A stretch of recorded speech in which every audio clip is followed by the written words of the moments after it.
Understanding the basic psychology of the dog you have in your house is quite important.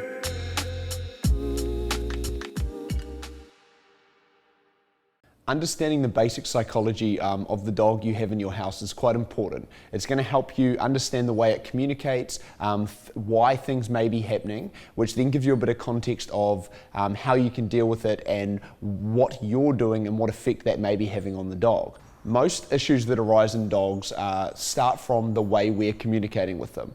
Understanding that if you interact with the dog in a certain way is going to help you communicate effectively with the animal. So the habit cycle starts with a trigger, then we got behaviour, reward. So there's different things that can trigger a dog. The first is scent, then we've got sight and sound. So these are the three basic ways dogs take in information. So I'll give you a few examples of scent triggers. So scent triggers could be, say your dog's walking along on the pavement and it smells a cat. Its nose starts to go and then it starts to elevate and it starts searching for the cat. That would be a scent trigger. A sight trigger could be your dog sees the movement of a scooter driving past and that may trigger the dog to follow the movement. That would be a sight trigger.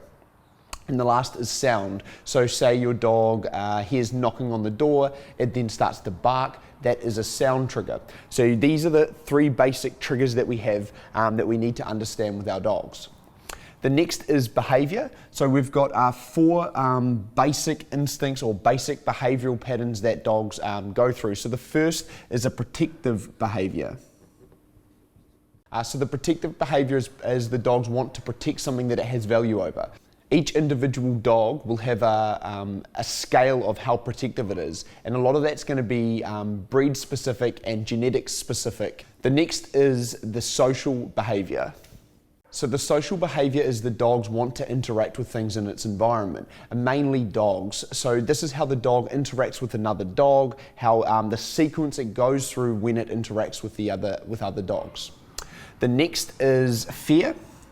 So fear is mainly an environmental instinct, so that's how the dog perceives the environment, things in the environment, and things that happen in the environment.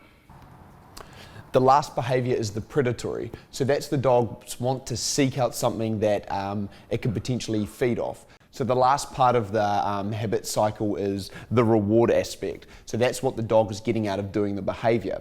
So the first part is what we do to the dog and how we act around the dog can potentially be a reward, so you need to keep an eye on that. An example of that may be if we gave the dog affection when it was barking at the front door, we would actually be rewarding the behaviour, increasing the dog's want to do that behaviour. The next part could be what reward the dog gets from the environment. So if the dog barks at the front door and then the person backs away from the front door, that is seen as a reward to the dog. So that would be an environmental reward.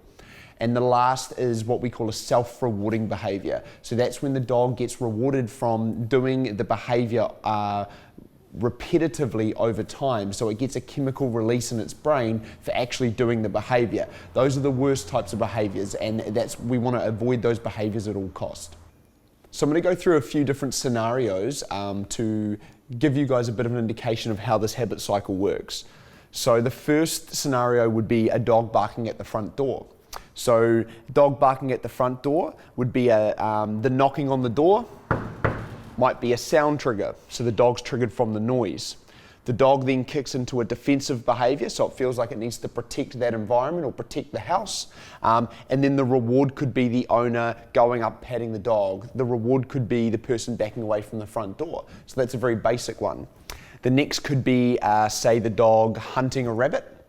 So the dog gets a scent of the rabbit. The dog then goes into what we call predatory drive. So the behaviour is a predatory behaviour, which is the dog tracking the rabbit or chasing the rabbit. And the reward is either catching the rabbit or the chase of the rabbit, or potentially the owner encouraging the dog to do that behaviour if it was a wanted behaviour. The next could be a sight. So if we had say a dog that was chasing trailers up and down the fence line, or when you were on a walk, it heard a trailer, then it saw the trailer and it wanted to chase the trailer. So it would be a sight trigger, so it sees the movement of the trailer. It then goes into predatory drive again, which is the behaviour. And then the reward could be the chase of the trailer again, or the owner accidentally rewarding the dog unintentionally by letting the behaviour happen or asking the dog what's wrong. That would be seen as a reward to the dog. So you can start to see how this habit cycle kind of flows into every behaviour that the dog does.